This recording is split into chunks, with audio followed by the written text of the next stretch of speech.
All right, we're live. All right, we are looking today. Ben, what messaged me on TikTok about looking at the Bulls versus Hawks, February 15th, 1988. That is the infamous game, I believe. Correct me if I'm wrong, Ben. That is in the Tom Haberstroh article where the Bulls had 10 steals, I think, and the Hawks had 10 turnovers. Is that correct? Yes. Okay. Yes. So that's And well, they're credited with 10 steals, and the Hawks are credited with 10 turnovers in the box. 10 turnovers. Okay. So we are gonna watch the game and figure out what was right and what was wrong in terms of the stat keeping as best that we can. Hopefully, on this, I have it on another monitor as well, so it's a little bit bigger. So did they miss? Did they miss some opportunities? Did they add too many? But first, before I hit play, do we want to talk about what is constituted as a steal in 1988, or just we'll go through it and as it comes up, talk about it?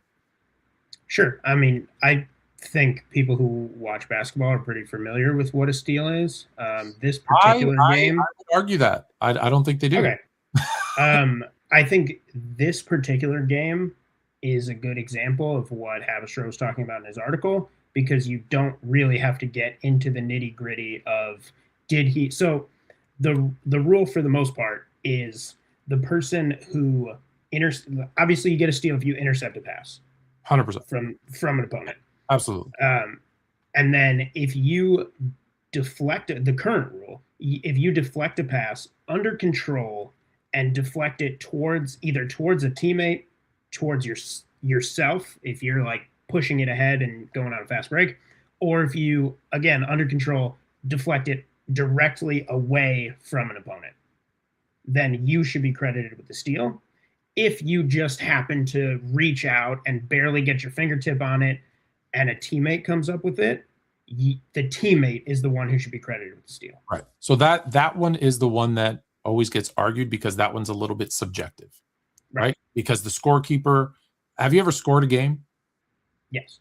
Okay. So you've sat kind of courtside at an NBA game and you can see how not at an NBA game. Okay. So what level? I've done it for a college game. College game. Okay. So they're going super fast. You're the one and only scorekeeper? I mean, there's a spotter there as well. Okay. So because I want to put it in 1988 framework. You're the one scorekeeper sitting as a basketball game's going back and forth. Yep. And your job is to determine right away, did he purposely tip that to his teammate or did he just accidentally tip his to his teammate? So I want to make that clear. Sure. And I think that comes down to what Scottie Pippen talked about years later, which was seemingly no matter what, the steal always went to Jordan. Whether he deflected it and a teammate came up with it, or a teammate deflected it and he came up with it, his impression was his opinion, that Jordan got. They leaned Jordan, whether it was so the superstar. So the superstar face of the league. Yeah, absolutely. Got the benefit of the doubt. Okay, so yeah. And I want to make something clear. I'm not saying Jordan is like a terrible person for, allegedly getting inflated. Like, he had very little, if nothing, to do with this. I just think it frames it in a certain way when you look at it and say, oof, those home road splits are beyond egregious. And I think when you look at some of the games, especially the ones that are available on YouTube, you'll come up with a number of ones where you're like, okay, this is indefensible. Okay, and I'll say I'm not saying that the scorekeepers were perfect. I don't think they're perfect today. So will we find instances where there was stats that weren't 100% accurate? 100%. We can, again, still find that to this day. And now they have multiple people and replays and slow motion and 4K and all that stuff. So when I look at it, you talk about the home road splits. The home road splits, I don't think he's even top 50 in the biggest gaps of home road splits of all time. So were they big? 100%. But there's examples of many other people not named Michael Jordan who had home road splits as big, if not actually, no, a bigger home road split. So a lot of that also has to do with, you can't always only put that on scorekeepers. I'm not saying you can't put it at all. For sure you can. But it also has to do with, as you know, players play better at home. There's different, whether that's scoring, steals, blocks, whatever, just that happens. So let's jump into the game, and if there's something that's debatable, we'll stop it and look at it. Sure. And go through it again. Fifth time the two teams have met. Chicago And can won you the hear the first game? two. Atlanta won the Yeah. last two. Yeah, okay. Atlanta, in the stretch of a long series of games, they defeated Washington. And you- right before that. And you've checked this is the full game. Yeah. Livingston no good. The tip comes down in the hands of Michael Jordan. I mean, you'll hear him. I think And it's Chicago basically has had introduced the poor shooting broadcast. percentages the last 4 games. There's one interesting one in the 80s. I'm curious to get your take on it. So up until kind of 89, 90, scorekeepers were scoring if the offense, clear offensive possession of the ball, and a defender grabbed it, they were crediting them with a steal, and it forced a jump ball. Here comes some great offensive action. which Brown just currently winding is his not- way through. They've creating banned some it. space for That's himself. ridiculous. That And he's got It's not such a- a wide body it right should now. only be You wouldn't think that credited if he too if tough to block the him out, defensive but he team wins the powers jump. past people. I don't think it should be credited at all. But I'm saying by Here's a Yeah, key oh, yeah, guy sure, in sure, the sure. matchups Yeah, but against yeah, these two yes. teams. Doug Yeah, Collins 'cause it's has indicated basically a that change of this possession. is the man that they Um, truly must stop, not let go wild. and there's He's come from some great and the other one that's penetration, interesting outside is shooting. again your thoughts on this one, because Now they set it up in the half a court player offense. runs, Michael Jordan jumps, grabs the ball, has clear possession of the ball, and then turns and throws it either away, out of bounds, or into a steal from the other team. Does that count as a double steal, or would you negate those? Because back then they would call that a steal and then a turnover. right. So there are a few instances in some of the games that I watched where that is the case. And because we don't, 80s broadcast didn't have a modern scoreboard, you don't see basketball game shot on clocks. CBS. Doc Rivers goes for the And steal. that obviously is a great visual indicator of whether they Doc should Rivers have against Chicago assigned a this year, steal triple-double and another the last steal, 2 games out. Didn't play in game right? one. If the shot clock resets, then obviously there's a change of possession. So that that, I think, is more of a question in terms of, Mike Brown do you, like you said, do you do it steal, on the rebound. or Well, do you yeah, just steal, say, turnover, or right. just nothing. Yeah. right? So I think there are a couple instances. I think I watched probably 10 games. Well, the funny thing, just to complete the story that And told about not that I what sought out any particular game. I just typed into YouTube like Bulls said they 87, fell on the floor 88 laughing and whenever watched every home game that I could find. Did you watch? I asked you this before. Did you watch any road games? I may have. Let me see if I can find. I had a They all have folder quick hands and quick feet. because I figured someone was coming after the Haberstroh article. Someone was coming for Dr. Brad Sellers was outside. copyright infringement. Was going to try and knock all these down.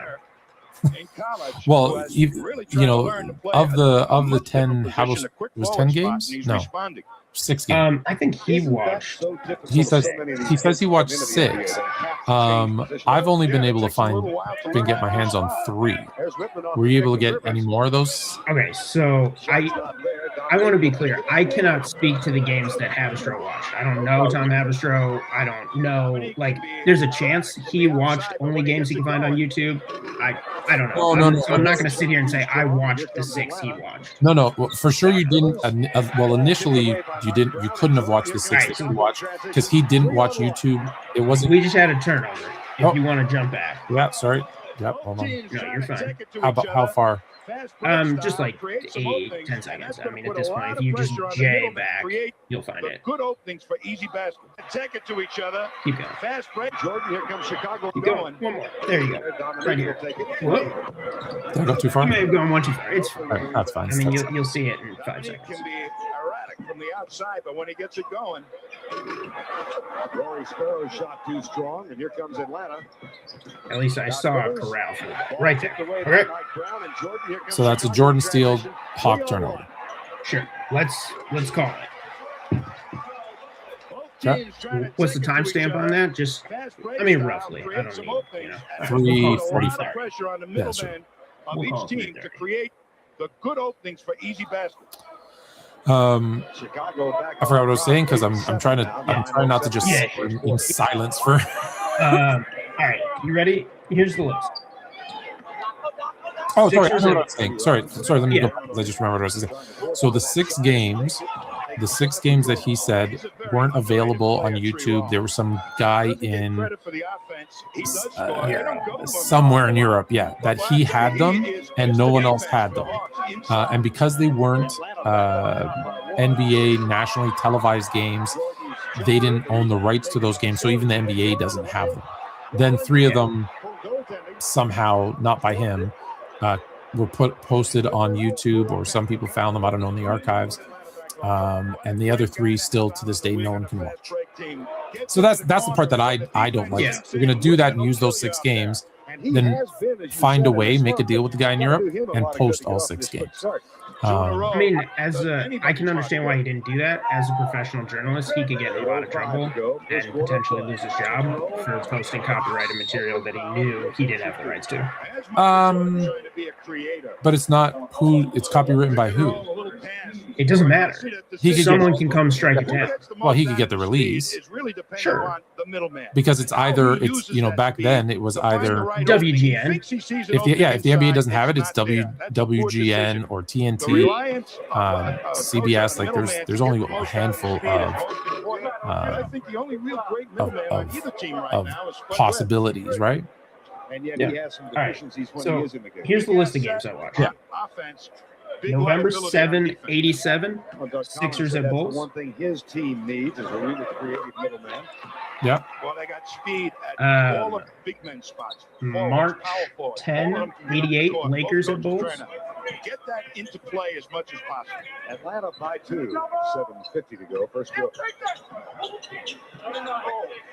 December 17th, 87, Cavs at Bulls.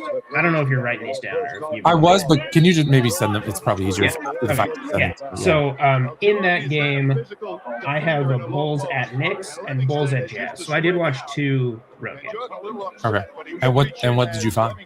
I wish I could tell you. I had it on a Twitter account I no longer have access to, where I posted What a all the basketball time. player he is for a fast break coach. He is a great. I have pictures of a whiteboard of some of them. And for a guy his size, he does an outstanding job in the rebound. Yeah, I don't know if you if I pulled up the Hawks whiteboard one, if you would want to just jump to those instances. I don't. Oh, if you have, yeah. Oh, 100%. I don't want to sully the experiment and say like, oh, you cut out a moment where Jordan, got a thing or whatever. Well, to be fair, I haven't watched this full game in how long ago was Haberstars? 2 years ago? Article, I think. About right. So I haven't watched this game since then, so I don't remember. I know that we looked at as many, like I said, we saw the 3 games in the article, which interestingly enough, this game is often misquoted as being the game where Jordan had 10 steals and the Hawks had 10 turnovers, and right away, well, then you didn't watch. Someone's combining. Yeah, they're combining stuff. Yeah. Well, because the way he wrote it, it was purposeful to make that look like it was the same. That's why I didn't like the article, because it was purposely trying to push a narrative versus just, hey, let's find out the truth. In fact, like people forget, like they say, oh, the scorekeeper came out and told him. No, some scorekeeper from years later who was a Utah Jazz scorekeeper who said he did. The league came to him and said, hey, when in doubt, that's an assist, and that's give stock to the assist when in doubt. And then they just blended all those things together. So that's why we kind of looked through this, and to be fair, we've split it up and said, okay, you 2 guys watch these games, us 2 will watch these 2 games, us 2 will watch those 2 games. And then what we found was there's a couple of games where 100% there's 1 or 2 that were inaccurate, too many for Jordan. However, you can so there's one that probably would have been credited a steal. Will you just back up for a second? Yeah. Just hit if you just J. Jordan jump ball. Okay. So Offense, that's clearly has it. Jordan grabs it, rips it away. Right. Right. So that's one that they would have I think incorrectly, but I understand in those, again, to be fair, I talked to scorekeepers from as far back as I could find who said, yeah, we would have called that. Whether, Right. and in today's, again, you agree, right? If it's a jump ball, only if the Bulls win it, should he be credited? But they would have marked that down as well. Most team continues to play well. And that's one where I don't, but that one, what I haven't been able to find, and maybe you do, would they have marked it as a turnover for Atlanta? I mean, that's the thing. Like, by rule, you can't give a steal without Dominic Wilkins. But you also can't see their Atlanta clearly wins it, right? So it should. Right. So now it should not be a steal. It should not be a steal. But the scorekeeper, in reality, would have already marked that as a steal. Incorrectly. Right. Yeah, I agree. Yeah. Correct. And I think some of it, like Havistro says in his article, the math makes sense if you count deflections out of bounds, where there's no change in possession. If you assign a steal for that, but not a turnover, the math starts to add up. Get it to the outside shooter, Right. and then the Which again, defense has to rush it to the outside do you have? shooter. I don't. I wish I could track it down. I was gonna say, do you have the 87 rule book or 88 rule book? Andy Whitman leads all scorers with 6 now. All right. So while we're waiting for that, so we're trying to talk about a bunch of things. So what we did was a couple of us watched a couple games, 2 others watched a couple games, 2 other watched a couple games, and what we tried to do is say, okay, with these scorekeepers that we got the information from, current scorekeepers and ones that a couple of retired ones, that's where we got the jump balls, this and that, whatever. So we're like, okay. The other thing was 50-50 ones. I said, what's a 50-50 one? He said, well, he jumps and he grabs possession and then throws it back to them. Some scorekeepers would score that as a steal turnover. Others would say, nah, it's a wash because it's a steal turnover kind of in the same possession, I guess. So that's by scorekeeper to make that decision, which I don't like. I don't like stuff being subjective. Right. But that's what they did. Some did it one way, some did it the other. Then what we did after this different 6 game than Havistro, like we said, because we didn't have them, then we looked at road games and we found that in about the same amount of instances where there was too many steals given at home, it was almost a 1-to-1. It was 1.35. But I'll call it 1-to-1. 1-to-1 ratio of road places where there was a steal or 2 missed, because they would give the benefit of the doubt, like the jump ball, they wouldn't give us a steal. If it was a steal back and forth, the road guy wouldn't get it. So that's why I say I think they even out. And then did we want to talk about, maybe too early, but about the Defensive Player of the Year award, and did this affect it? Or what are your thoughts on that? Maybe. I think and like this is a bias that I have, but I think if it played out the same way for LeBron after the Marc Gasol year, if he came out and publicly said, I was a better defender than him, I should have gotten Defensive Player of the Year, he only got it because of these stats, I'm going to show you, and then the next year you saw him gambling for steals left and right, letting a guy blow by him so he could stuff the shit out of him at the backboard, and won Defensive Player of the Year, I think Jordan fans would be like, "Oh, that's a little sus," to borrow a phrase. Like he publicly, Jordan publicly campaigns for it before the year starts, says that he was robbed and he's, he had better numbers, and so then the next year he goes out and he gambles for steals. Well, pause there for a second. To be fair, he did have better numbers. And versus and listen, I'm a Laker fan, so I love that Michael Cooper won Defensive Player of the Year. But let's be honest, he was playing 20 minutes a game, and Jordan did have better numbers and was doing way more offensively and defensively. I can admit that now. In the moment, I said no because I'm a Laker fan and I didn't like Michael Jordan. So yeah, and I would say I feel like he did, maybe not campaign, but did LeBron not come out and say, I was robbed? Marc Gasol has my Defensive Player of the Year award. I still don't understand how he didn't make, which, by the way, is not true when he says, I don't understand how he didn't make first team and still won DPOY. Because he does know it was different voters. Yeah, I mean, but to that extent, that's one of the quirks about the voting. He ends up second team only because there's a tie for center for the first team between Tyson Chandler and Joakim Noah. Yeah. So, like, if one more voter had voted for Marc Gasol first team instead of Joakim Noah, Tyson Chandler first team, Joakim Noah would have been second team. Marc Gasol wouldn't have made the all defensive team. That's his second in a row. If one more voter had voted for Marc Gasol, that would have cost him his spot. We have a lot of announcers. So is the immediate reaction is Marc Gasol Overrated. got robbed of Had an overrated defensive season. all defensive, yeah. Because statistically, which is how they typically decide Defensive Player of the Year award, when you look at it, forget the names. If I just told you this, okay? They look at, and if you catch a steal, just tell me to pause. I want to pull it up because I want to be correct. If he ever gets that outside shot down, where Hold he can on. make 6 out of 10, I'll find it. Cliff Livingston will be an all-pro. Think he will? Yep. I don't know. He's been working on it an awful long time. It's been a while. Sellers out of the double team. He'll shoot a couple.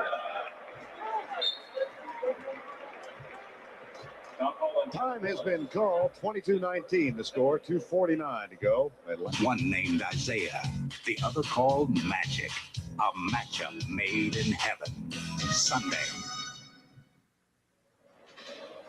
You know, Michael Jordan last year was compelled. I have it here or somewhere. felt Hold on. compelled to really go against double teams all himself. And he was pretty successful at it, but he would end up forcing a lot of shots. Now you see, as soon as a double team develops, he has a total willingness to find an open man, which he did beautifully that time, get it inside to a big player who creates a situation where he gets fouled, Brad Sellers, and that team now is expecting the pass. Okay. From Michael So Jordan, take and that's the what I won't. developed I'm not going to say the very names. cohesive offense. I'm going to tell you how when when they vote for Defensive Player of the Year, the things that they look at are obviously the traditional defensive stats, steals, blocks, defensive rebounds. They look at defensive plus minus. They look at defensive win shares, defensive rating, both individually and team. Okay, those are things that they all look at. Everyone who votes, if you've had been lucky enough to interview some of them like I have, they'll all tell you all the same thing, because as much as they watch as much basketball as they can, East Coast, West Coast, teams that they got to cover, right? They're media members. They don't always get to watch as much of each player, so they rely on this as a kind of benchmark. Right. Especially 35 years ago. Especially, yeah, exactly. So now you have a player. If I said, okay, player 1, 7.8 rebounds versus player 2, 8 rebounds, 1 steal, 1.7 blocks, 1.7 steals to 0.9 blocks. So essentially, player 1 has 7.8 rebounds and 2.7 stocks. Player 2 has 8 rebounds, so 0.2 more rebounds and 1.6 stocks, so a little bit less. That same player, player 1, is first in defensive plus minus. Player 2 is fifth. Defensive win share, player 1 is second. Player 2 is 10th. Individual defensive rating, player 1 is 6th. Player 2 is 49th. Defensive rating for the team, player 1 is second. Player 2 is 9th. Who do you think is going to have the advantage in winning Depoy? Really reflecting that he's afraid of A lot of numbers. I'm not gonna lie to you. Okay, how about this? I'll make it easier. If player 1 is ranked first, second, sixth, and second in all of the important stats, so first, second, sixth, and second, player 2 is 5th, 10th, 49th, and 9th. Which one do you think has the advantage in Depoy voting if those are the things they look at? The first person. The first one. Well, that's Marc Gasol. Okay. So when we say he got robbed based on not you. I know not you. But I'm saying when we say he got robbed based on what? On eye test, which we agree. I mean, there's also something to be said about defensive versatility. I mean, Marc Gasol's not guarding anyone on the wing. Marc Gasol's mostly paint watching. And who gets most of the Defensive Player of the Year awards? Bigs. It's the bigs. It's the centers. And let's be clear, I disagree with that. I think perimeter players have a way harder job defending, especially now with the rules where you can't touch them, you can't breathe on them, you can't, I think it's a lot harder for a perimeter player. They're spaced up the floor 35 feet, they're shooting threes from everywhere, it's spaced all over the place. and you This can't is- touch them, and the offensive this is- player gets to push off, which he Yeah. never got to do before. I think This it's is so the hard. conversation that I have with people when they talk about, defensive players are so much better in the 80s or 90s, whatever, than they are today. I say you have it completely backwards. Because in the 80s and 90s, and Adam Silver said it, or Stern basically said it when they took out hand checking, it wasn't that these players were so dominant defensively, it's that they were negating skillful offensive players simply by being physical, Yeah. which is an absolute lack of defensive ability.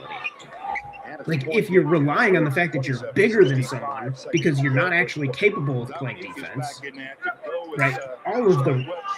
It's an extreme to say you're not capable. Yeah, I don't think it But, was like, I think it was. I think what happened, right? Again, having lived through the 80s, 90s, and the 2000s, what happened was they built rosters and schemes based on what they could get away with.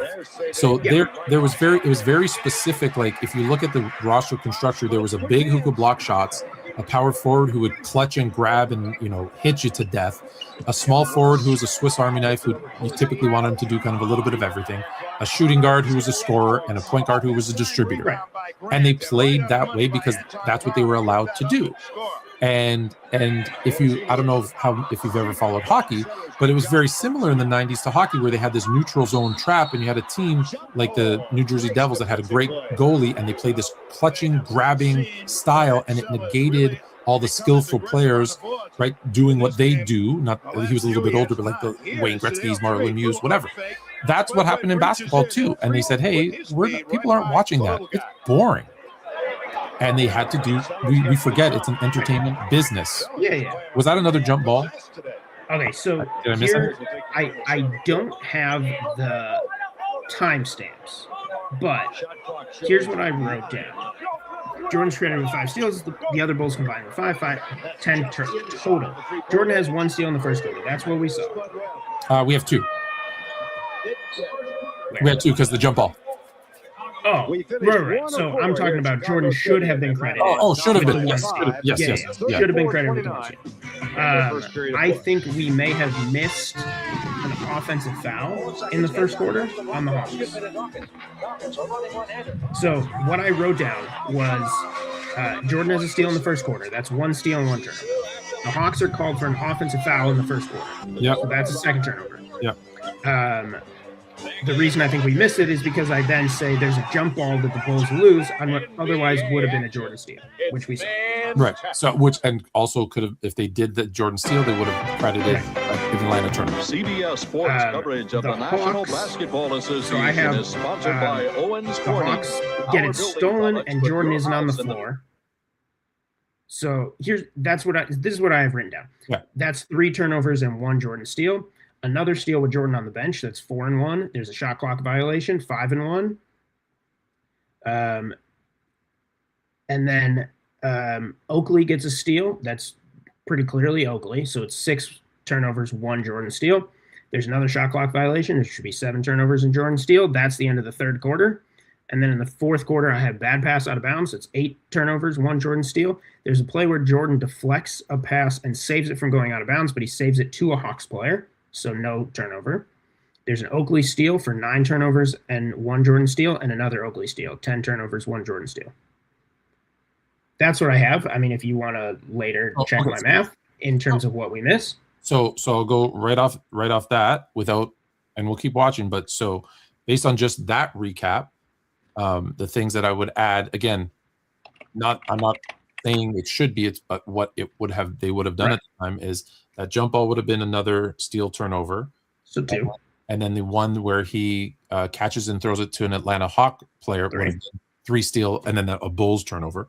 So that would bring us to 3 Jordan steals and 1, 2, 3, 4, 5, 6, 7, 8, 9, 10, 11, 12 Atlanta turnovers. Mm-hmm.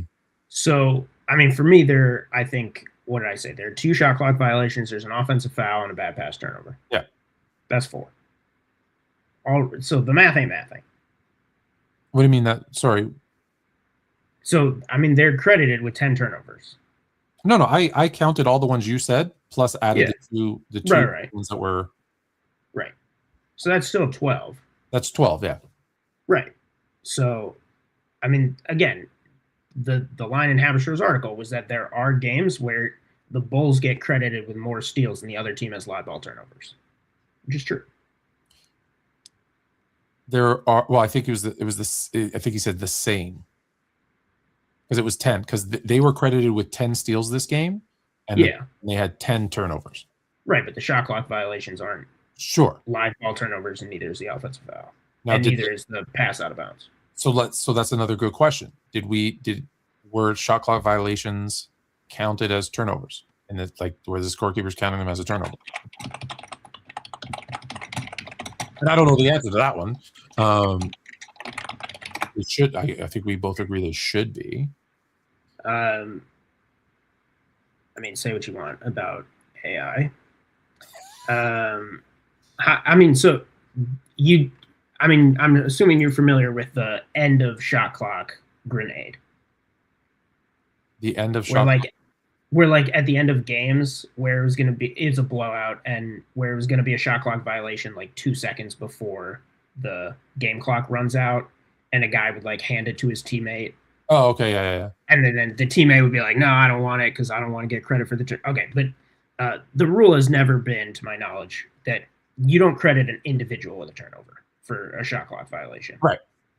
But the team, since they introduced the shot clock, the team has always been assessed a turnover. In correct scoring, yes. Yes. Yeah. Okay, so there, back it up. Here it comes. Jordan's not on the floor. Well, that's clearly a Jordan turnover. Huh? I'm kidding. I said it's clear. Yeah. So there's one Jordan's not on the floor. Although there is, I think that's the one, and I should have put on this. Let me double check here. Hold on. There is one, if I remember. Their point guards. And yet known as a defensive specialist, more as a playmaker. More than as a playmaker. No, okay. There was one. It might have been a different game, but I'm going to mute this out again. There was one in a game where it is. I think it is Threet. I think it is. Threet gets a steal, and the announcer says Jordan with the steal, and then correction to what I said earlier.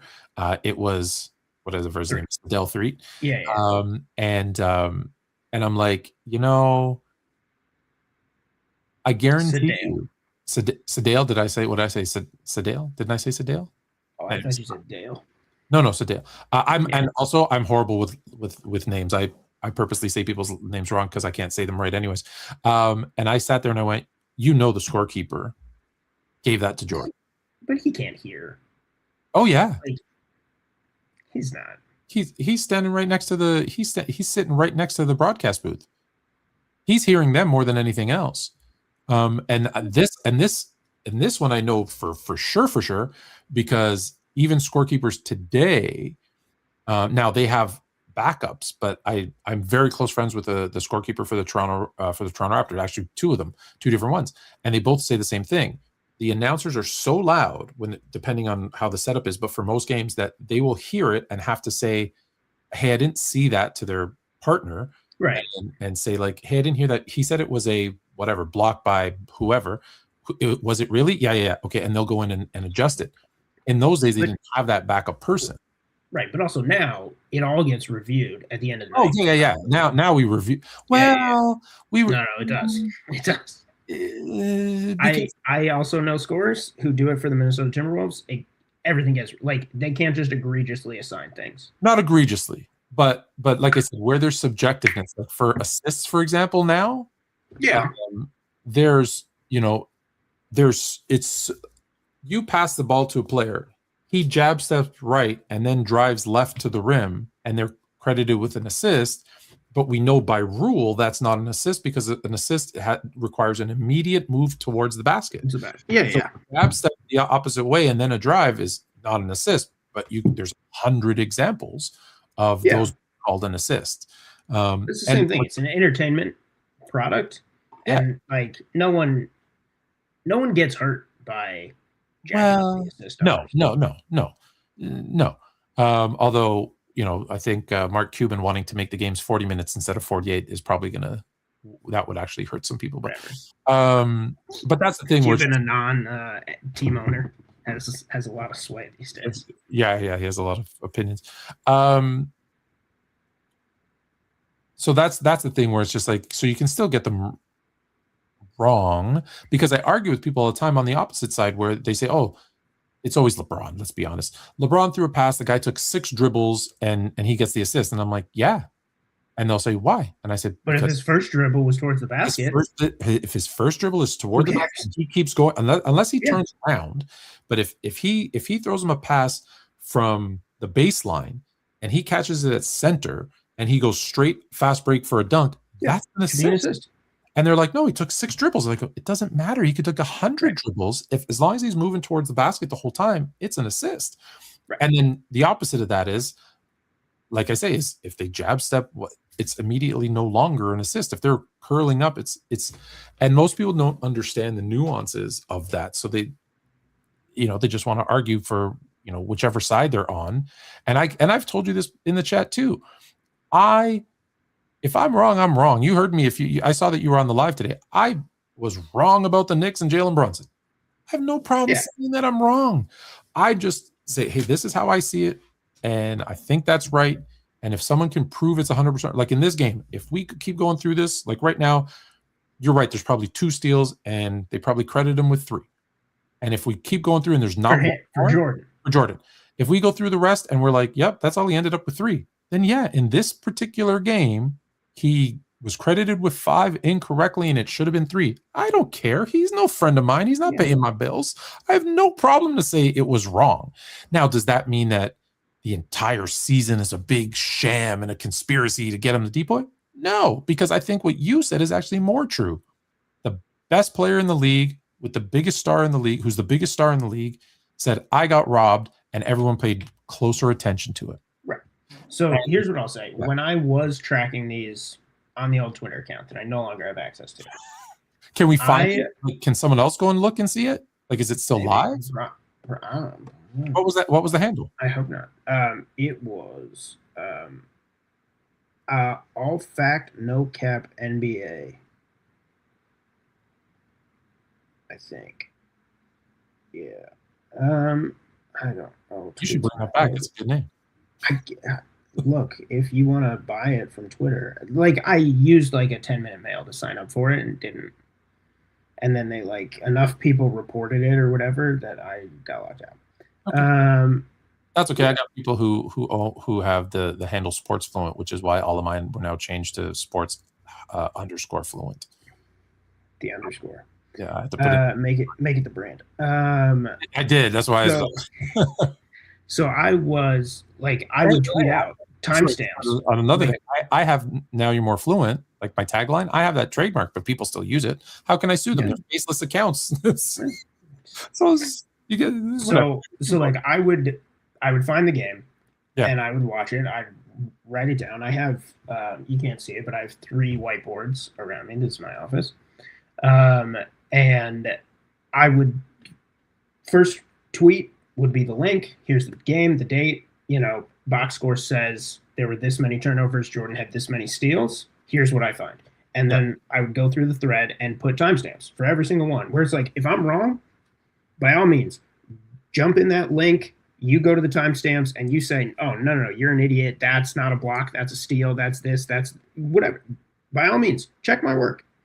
And then, I'm posting the video at the top of that thread and being if I'm wrong, check me on it. I'm not perfect. By all means. And I had games. And then there were other games where I'm he was credited with 3 steals. And if I'm scoring that game, he got 3 steals. Not every game that I found was they gave him 8 steals and he only had 2. Habistro was right about everything. I don't know that Habistro says that none of the games he watched had an accurate number of steals. My issue with him, my issue with that article, I should say, is that I don't like when you go out trying to prove a point, you have the end goal first. That makes it suspicious to me. So he went out and said, we talked to a scorekeeper who said they fudged the numbers. a scorekeeper who started his career 10 years after Jordan. So right away, how would you relate that back to Jordan? You had a guy 10 years later who said something about Stockton, and he's like, Right. Now he relates it to Jordan. The fact that Nick Wright had something to do with it, right away, it feels gross. It feels gross. Then you add on, I can't show you the videos, but trust me, bro, we watched them. And that's part of the reason why I presented it the way I did, was like, I'm not saying these are the games he watched. I'm saying these are the games I found. And I didn't go in being like, I'm going to say I never found this one that like Jordan had the right numbers. No. I chronicled every game that I could find. I'm not going to buy DVDs from Lithuania. But every game that I could find on YouTube, like I chronicled. Yeah. And there were some where it was accurate, and there was some where it was like, look, I wouldn't have given him this because I don't think that's a controlled deflection. And at the bottom of every single one, there was a summary, which was, I've watched 7 games. He's been credited in those 7 games with 32 steals. There are definitively 24 steals that he should get. There are 4 that I think maybe could go either way, and there are 8 that are just complete fugazi. So, like, yes, did I go in with I'm not watching the offensive possessions. I'm going to be honest with you. When I watch these games, forward. Okay, now the Bulls are back on defense. When you do that forward, because I've been guilty of this. Do you think you occasionally missed one where it was, how? No. If you're using the arrow keys, I haven't even told you yet. Hold on. Where it's like they have it, they turn it over because it's the offensive end, and you go forward, and it's a back and forth steal. No, not jumping ahead at 5 seconds at a time. Okay, that's fair.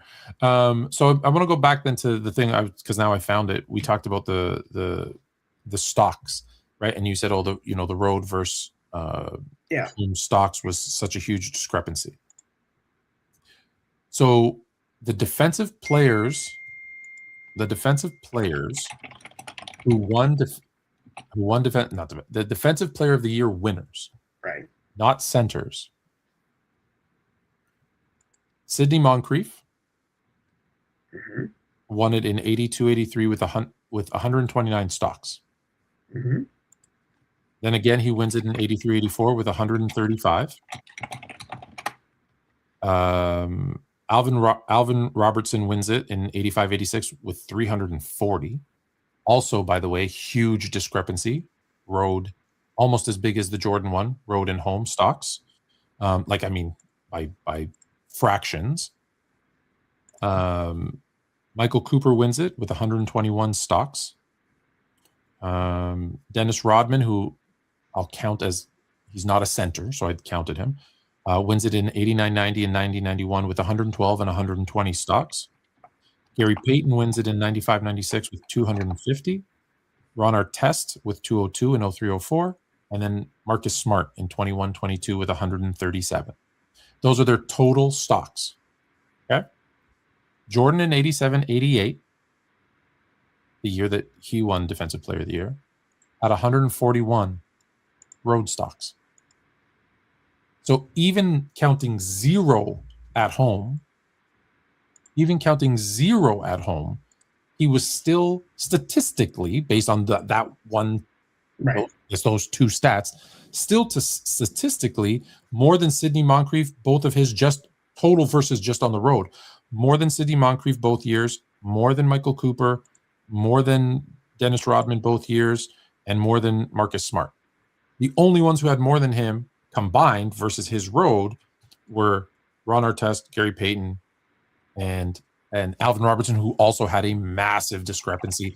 So, point of that being, it's not crazy that he won when you consider he campaigned for it, which right. You can pick and choose whether you agree with that or not, but he did campaign for it. He was the biggest star in the game, and he did have, even if you say his scorekeeper was fugazi the whole season, every single game he gave him too many, he was still there. from the statistical standpoint. So that's why I say, and on record, they have.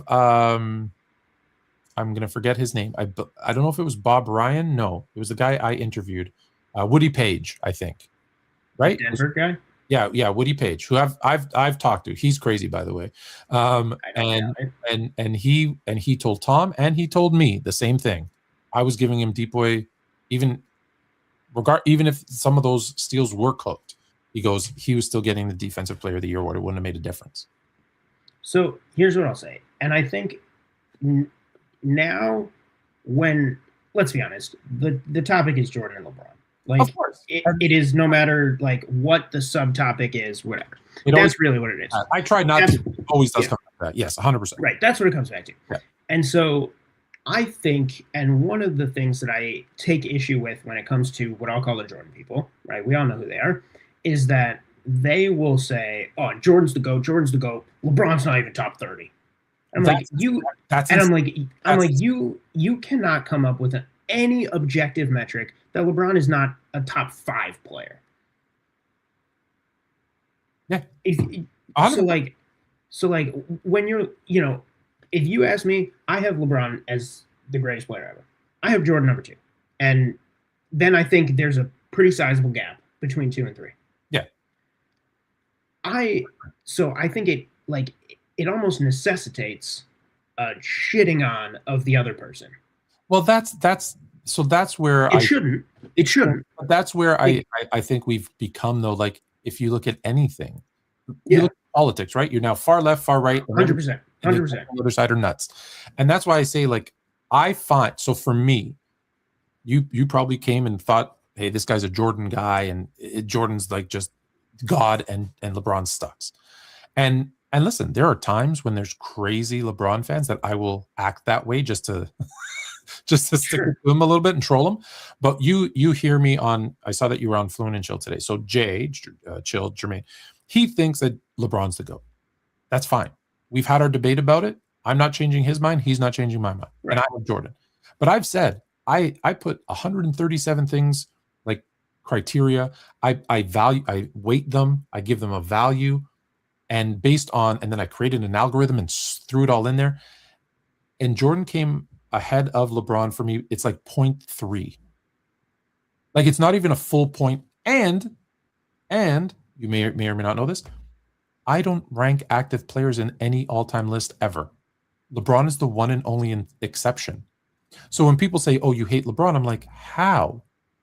I have him second by 0.3 out of a scoring system that I think it's like Jordan's 212.7 and he's 212.4.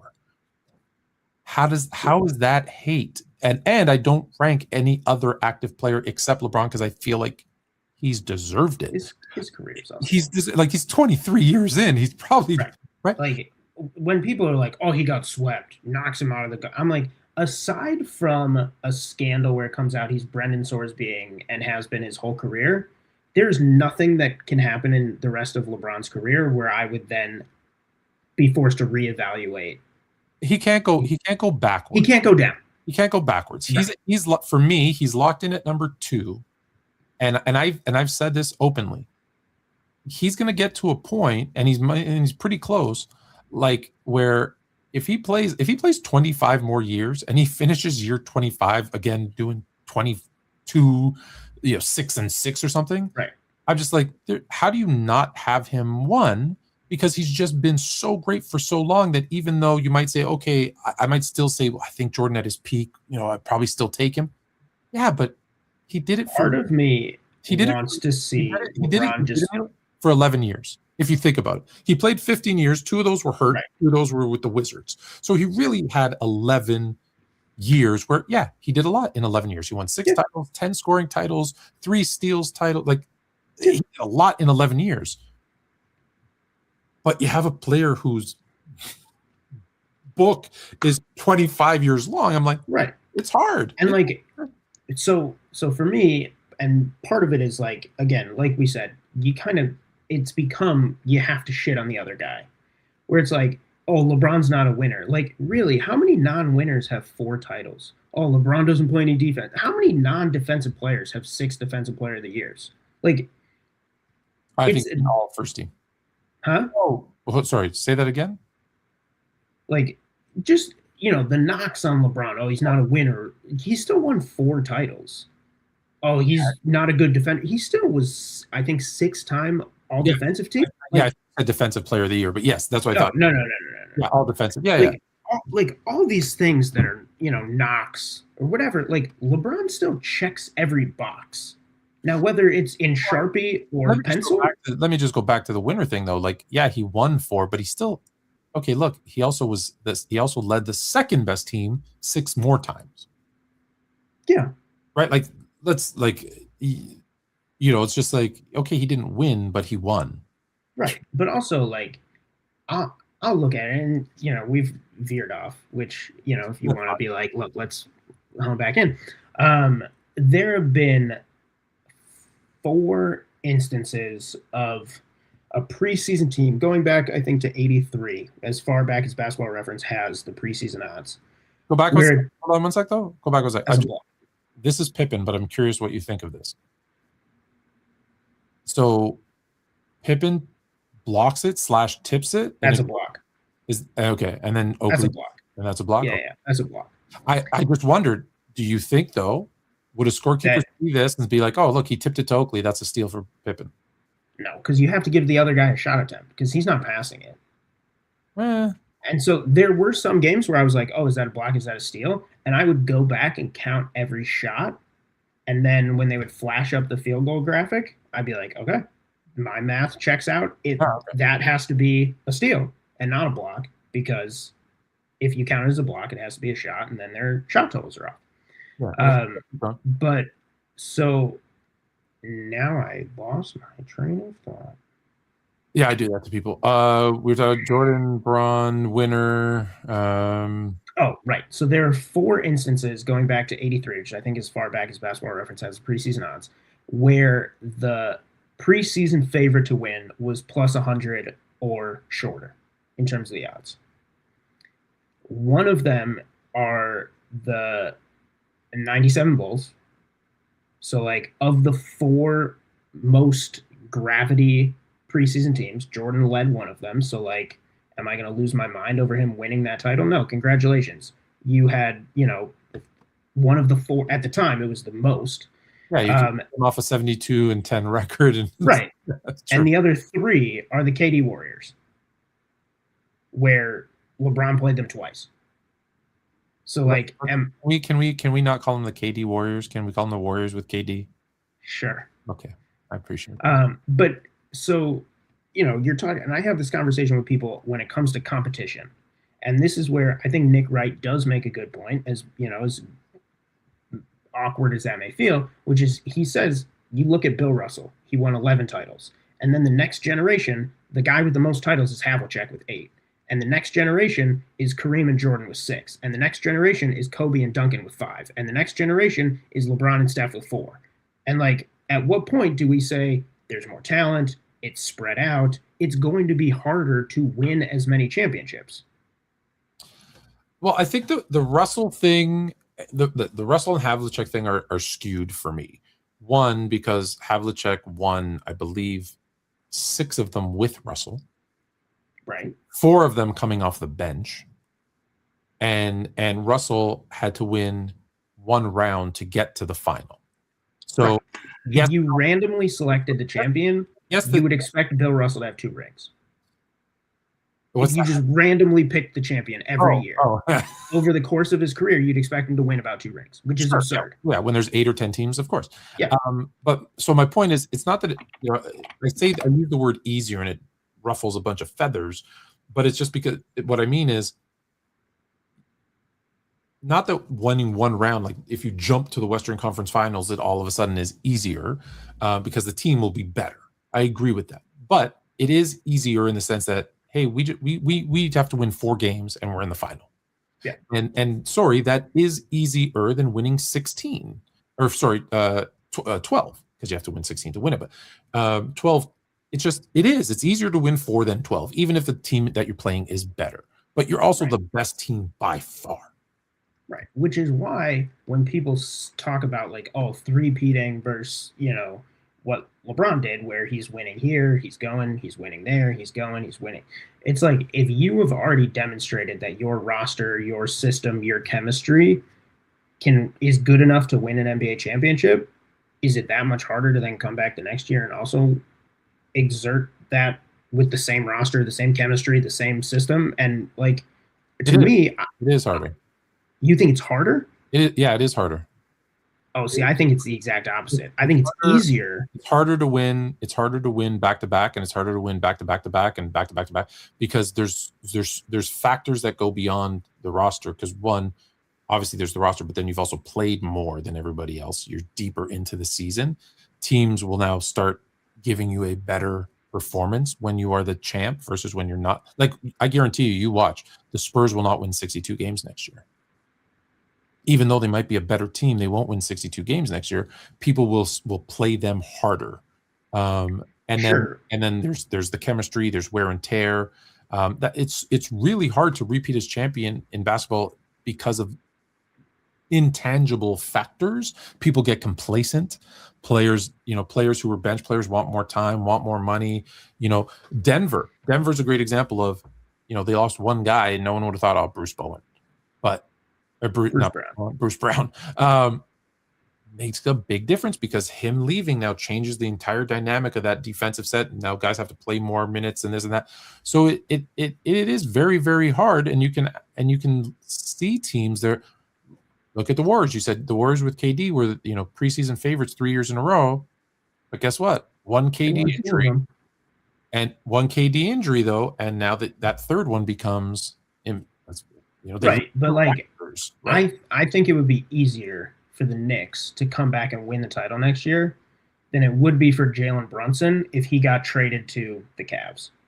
If he got traded, but if even if it was just for picks, so there's no impact on the roster, your salary, whatever. But I think where LeBron gets criticism, and let me take a step back because you had said something about kind of people like on TikTok specifically. I've come across as very much as a anti-LeBron guy, but it's more so because if you look at my inbox, I get 100 people saying, look at all this shit people are saying about LeBron, and one or two, I get a Kobe, a Jordan, a Magic, Kareem, but then it's 100 LeBron stuff. And so a lot of times I'm just trying to correct stuff that's wrong or narratives that I think are false, whether everyone agrees that they're false or not, fine. So the reason I bring that up is LeBron doesn't leave, like you said, the Knicks. He doesn't leave a championship team and go to somewhere else, right? He left a team that, regardless of how they got there, 2 years in a row, for example, with the Cavs, were the number one seed in the NBA. We don't need the reasons, but both seasons he does not go to the NBA final with the best record in the NBA 2 years in a row. He then goes to a team that is better. Let's be honest. What was the knock on the Cavs is that their roster wasn't good. Right. Correct? Even though they had the best record in the league, their roster is not good. So is it easier for him to go to win in Miami with Wade and Bosh than it was in Cleveland? Yeah, I think if he stays in Cleveland, unless somebody goes and joins him, I think we're still waiting for him to win a championship. And that's not a knock on LeBron. That's a knock on Cleveland. Right. So they're not a good organization. So I think we all agree it's easier, not easy, easier for him to go to Miami with Pat Riley and Eric Spoelstra, who's a good coach, and Wade and Bosh, and then they get a bunch of pieces and like really good, role player guys in Haslam and Battier and eventually Ray Allen and Chalmers and all those guys who are complementary players. I think, yes, that's easier. Then he loses the first one. I think people, rightfully so, knock him for his performance in that final. And then he had like 3 bad games. Like, people talk about like he was absolute dog water for the entire season. He really wasn't. Like, he was really bad for 3 games. Really bad. Sure. He was Chris Bosh was also atrocious in one of those games. And if Chris Bosh was who LeBron haters think Chris Bosh was, like. But the expectations of Chris Bosh aren't there. Because Chris Bosh isn't going to get the credit either when they win. So he's not going to get the blame when they lose. Then I think what happens is, and this is where I give LeBron credit, after what you can argue, but I say 2 finals It's a performances successful run. that were not It's a up. successful 4 years. But I would say that he had, after 2 finals where he underperforms expectations, he then realizes what he needs to do, and he learned. I don't think anyone taught him. I think he understands what he has to be to win, and then I think that's when you see the best of LeBron, is after that Dallas loss. But in what world? And so I remember driving cross country the day that the SI article came out that LeBron was going back to Cleveland. And they had Chris Webber on the radio. And Chris Webber, because there was already talk about who was going to go to Cleveland with him, were they going to trade for Kevin Love? And Chris Webber said, one player can't win you a title, but one player can absolutely bring you to the playoffs. And the fact that Kevin Love never did that in Minnesota tells me that Kevin Love is not who people think he is. And I would agree with that. However, when you look at the full picture, so they lose, they win 2, and then they lose to the Spurs again. At that point, let's be honest. No bullshit. LeBron knows that Chris Bosh and specifically Wade are on their downturn, and Wade is hurt. He knows that. So does he have a better opportunity to win in Miami with 2 aging, injured players, or does he have a better chance of winning the East with Kyrie and Love? And I think when you look at that, you're like, well, he's upgraded based on who the players were at that time.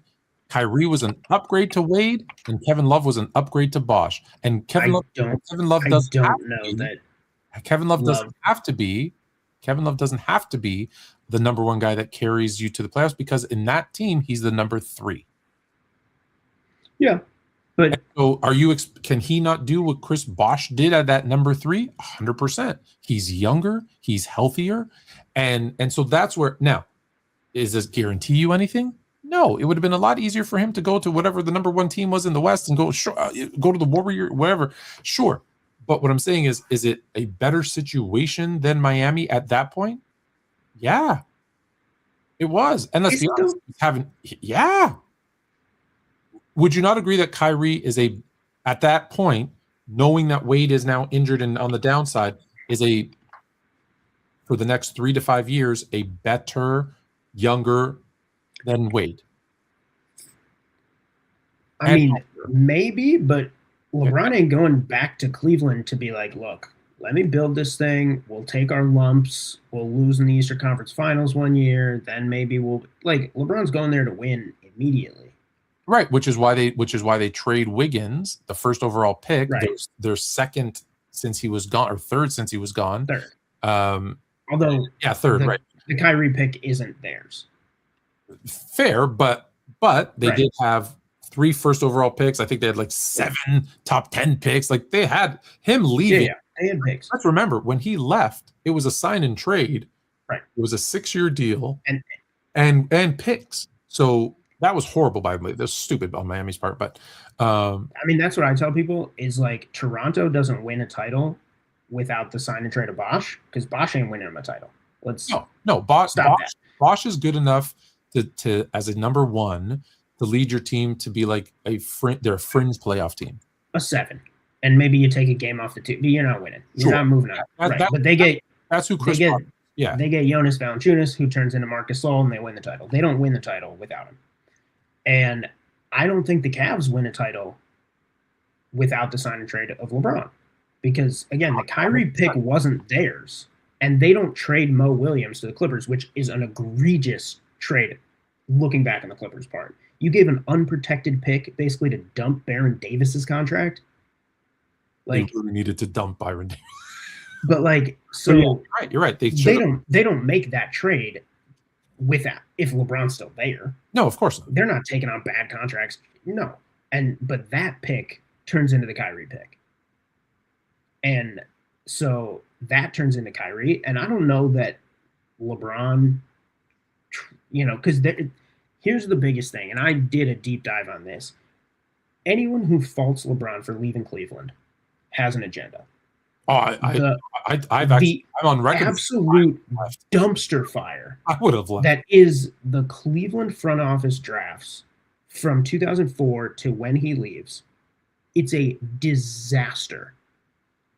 They have the 10th pick in his first year. They take Luke Jackson, who plays not even 50 games with LeBron, and he's out of the league 2 years later. The 2005 pick, they traded in 1997. The 2006 pick is Shannon Brown, who plays 40 games. He ends up getting them Ben Wallace, Wally Zerbiak, Joe Smith. So that ends up panning out because that trade tree leads to Mo Williams, which leads to Kyrie. That's fine, but that doesn't help LeBron. Then they get Rudy Fernandez. Well, that pick, they traded it for a guy named Yuri Welsh in 2005. Yo, Yuri Welsh was him, though. Stop it. For a dozen games. Then they take J.J. Hickson, who will go down in NBA history only for we're not willing to trade him for Amari Stoudemire, which should tell you everything you need to know about the Cleveland front office and their commitment to winning. And that's why I said, so you didn't agree. If he stays in Cleveland, they don't win. We still might be waiting for him to have one. Yeah, they don't win. And then they pick 30 and 30. Yeah. I've done this deep dive on the flip side with Jordan's draft.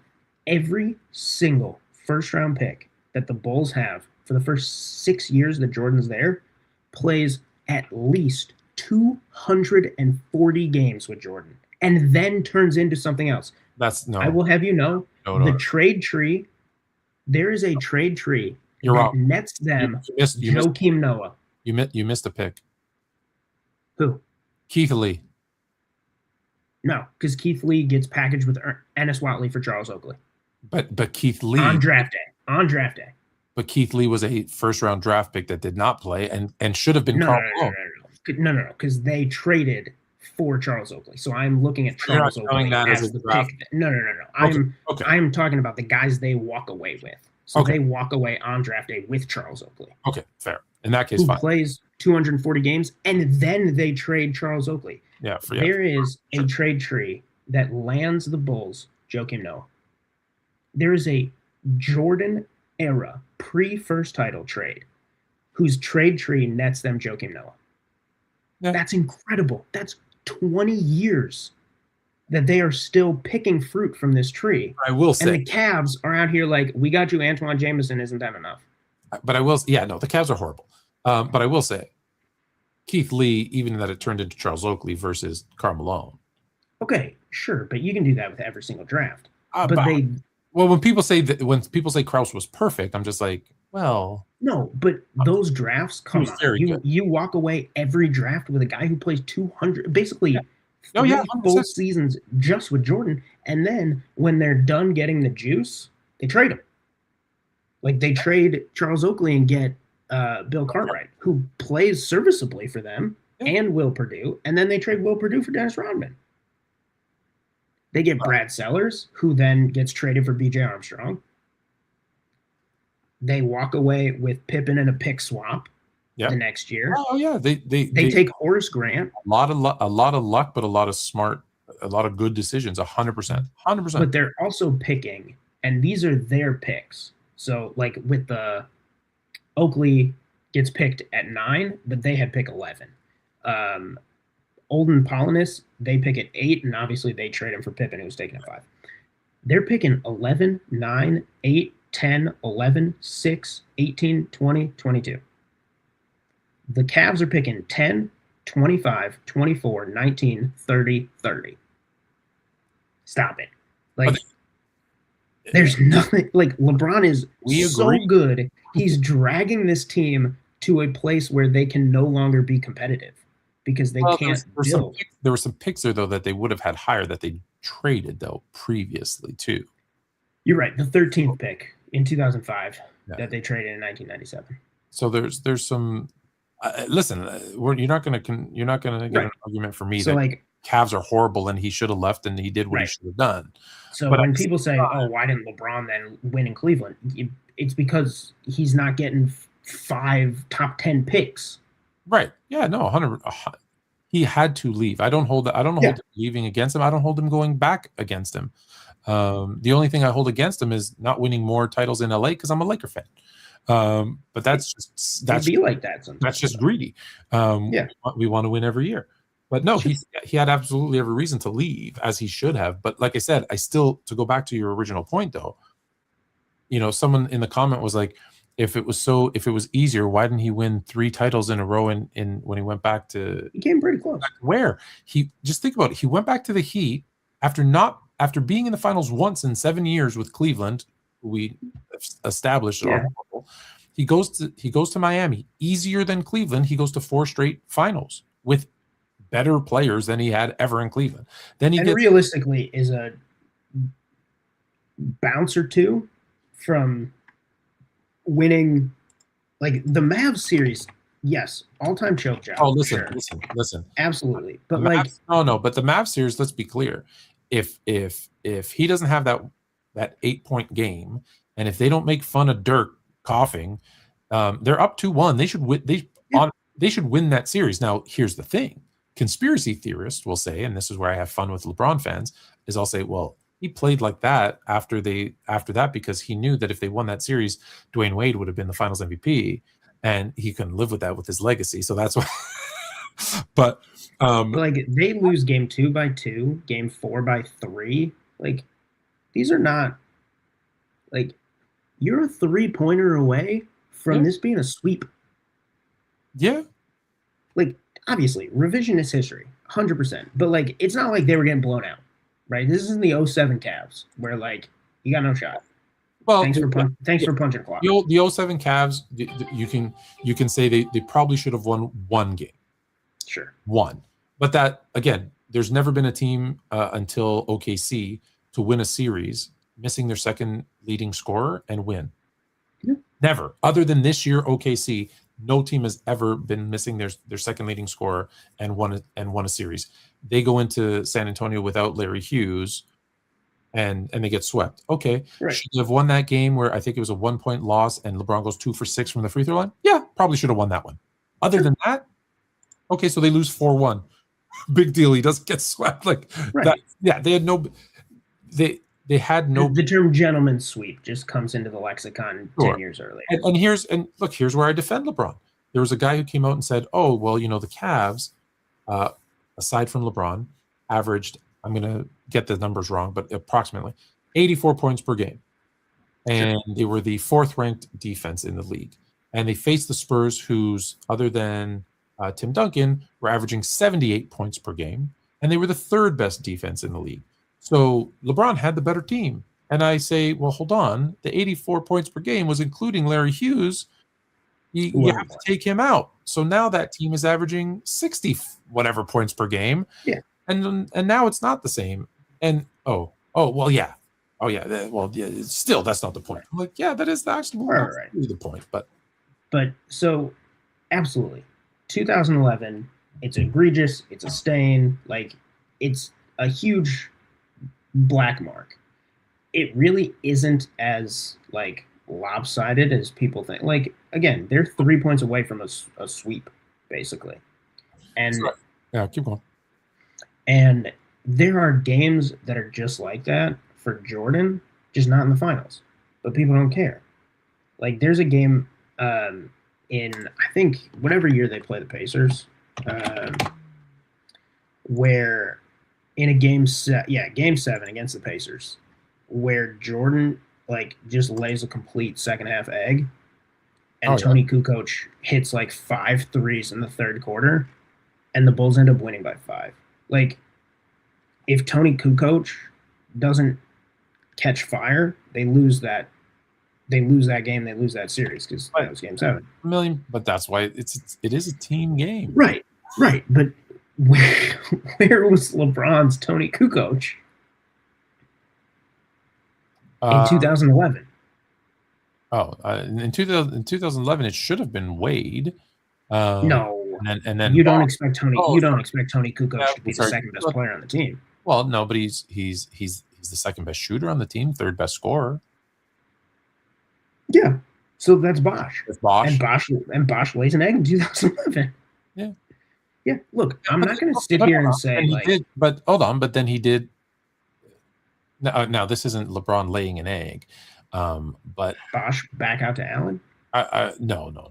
I was going to say in Cleveland, because he doesn't lay an egg. He scores 41, but if it's not for 41 from Kyrie, 15 in the fourth quarter, the series against the Warriors is over. There's no comeback because they lose in 5.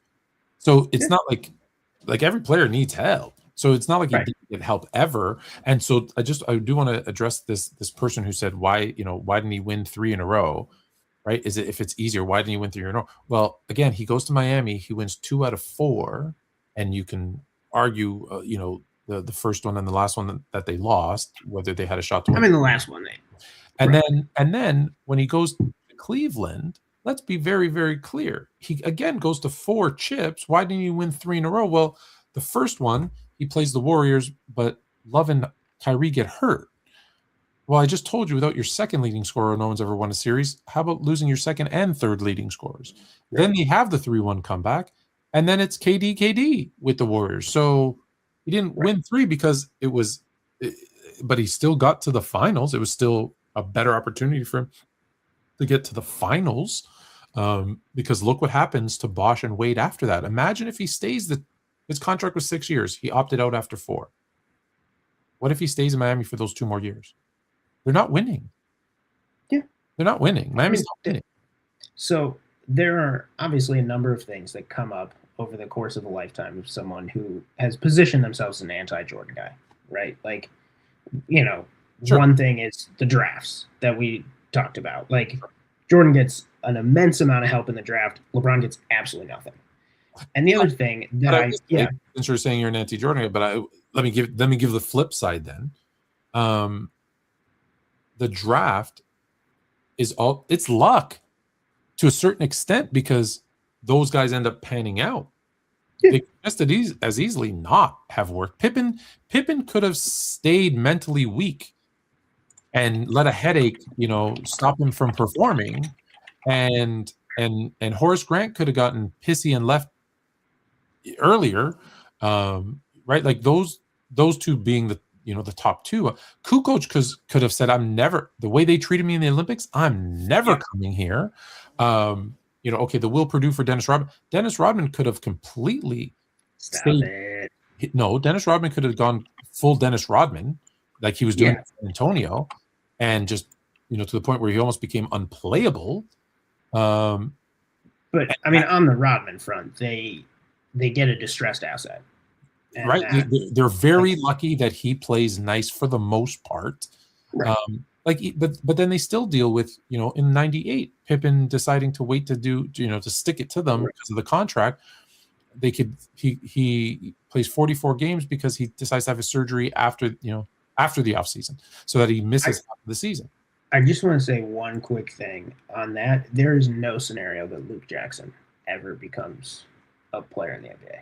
Like, rule number 1, you never pick a white guy in the lottery. Like, just like if I miss on Cooper Flag, like, I'm not taking Cooper Flag, fine. But Cooper Flag you're gonna miss on? Never take a white guy in the lottery. Never take a white guy in the lottery. Come on, there has to be no. Europeans are different. Oh, okay. They're not white. They're Europeans. Oh, so I'm not white. All right. I don't know what's your background, but American white guys? You're not on my board. If I'm picking in the top 14, you're not on my board. Hold on, I've got to think. There's got to be one. Kevin Love. It's Kevin Love, Cooper Flag, JJ Redick. Keith Van Horn. You want Keith Van Horn's career? Compared to who? Versus Anthony Bennett? Yeah. Let's take a look. Versus Anthony Bennett? You want Keith Van Horn? You want Chauncey Billups? Billups. Okay. You want Keith Van Horn? You want Tracy McGrady? You want Keith Van Horn? You want Tim Thomas? I'll Keith Van Horn over Tim Thomas. I mean, but like, if I'm gonna go into a draft and be like, I'm not taking a white guy, and what I miss on is Keith Van Horn, you have more hits than misses. You're gonna have more hits than misses. That's right. If you're not including. So there's no chance Luke Jackson ever. Okay, that was the best pick they had. That's fair.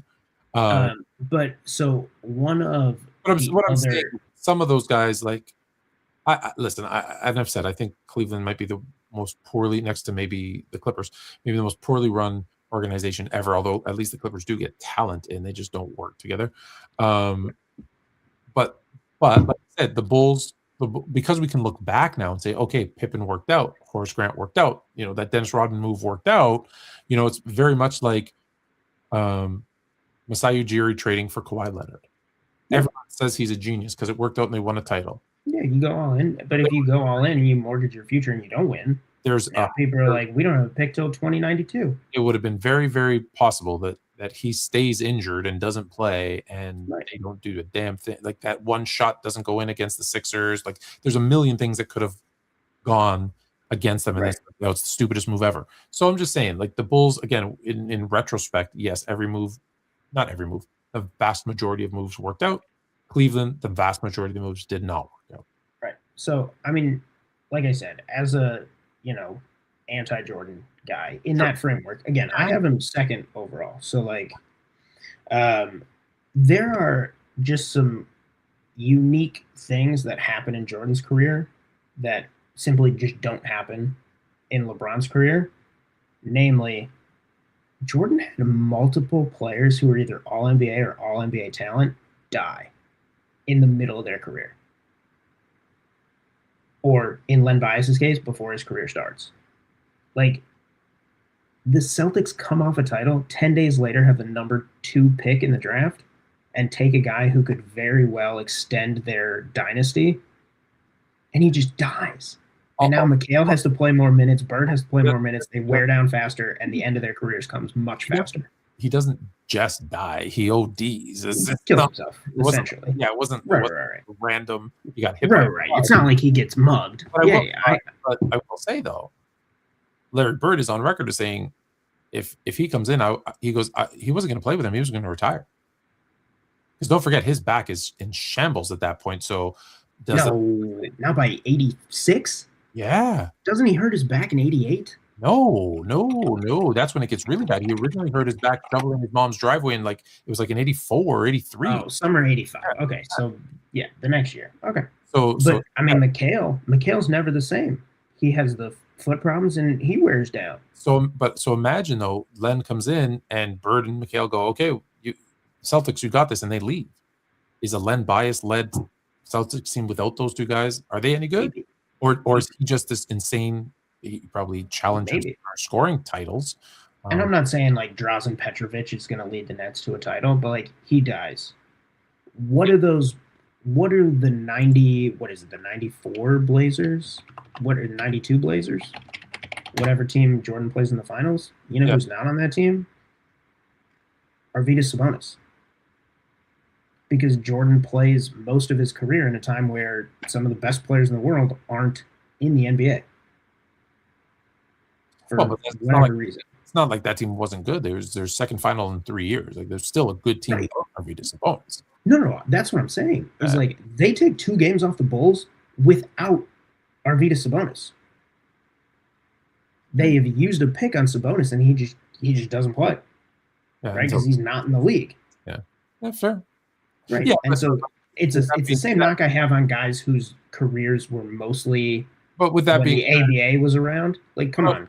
I mean, Come but on, guys. yeah, 100%. Yeah. Like half the best players aren't even in your league. What are we doing? I knock the Knicks all the time for their, until this year, obviously their titles.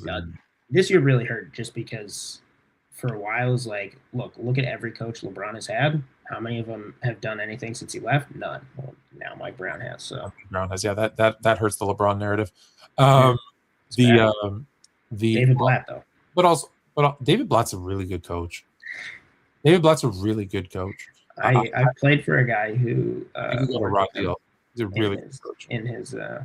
And did he tell you he was a really good coach? No. Then he's lying to you. He's a really good coach. Well, let me rephrase. He's a really good European coach. You say Arvydas Sabonis is not there, but also, the Bulls had drafted Tony Kukoc, and he's not there either. Yeah. So if they're both there, I don't think they are of the same caliber player. No, but it does lift up the caliber of, like, if you bring in that young Tony Kukoc and Arvydas Sabonis, you're adding although you're making the Trailblazers better, you're also adding to the depth of the Bulls, right? Like you have he's their sixth man instead of in the early it was B.J. Armstrong. So I love B.J. Armstrong, but Tony Kukoc is a much better scorer, and at 6'10", probably both defenders, but probably a better defender. You're going to give him those minutes and those shots versus B.J., right? B.J. goes in Game 7. Everybody that game except for Jordan sucked, but in Game 7 versus the Pistons, the year that the Pistons beat the Trailblazers in the finals, BJ goes 1 of 8 or something as the 6th man, 1 of 9 off the bench, or 2 of 10. It was like something atrocious like that. You're not getting that game from Tony Kukoc. And now maybe want to play the ifs. Maybe the Bulls then win that Game 7, and now they play the Trailblazers, and it's 4 in a row instead of 3 in a row. Yeah. So here's one of the things that is overarching. Now we've just gone completely off the rails. We're completely off. So we're going to do this for like 5 minutes, and then I'm going to sleep. Yeah. Well, you're on West Coast time too, aren't you? No. Oh, No, okay. It's almost midnight. Okay. Is the 90s as a whole is such a unique time in basketball because you have guys. So, like, who's LeBron's biggest rival, would you say? It's probably, people are going to probably say Curry.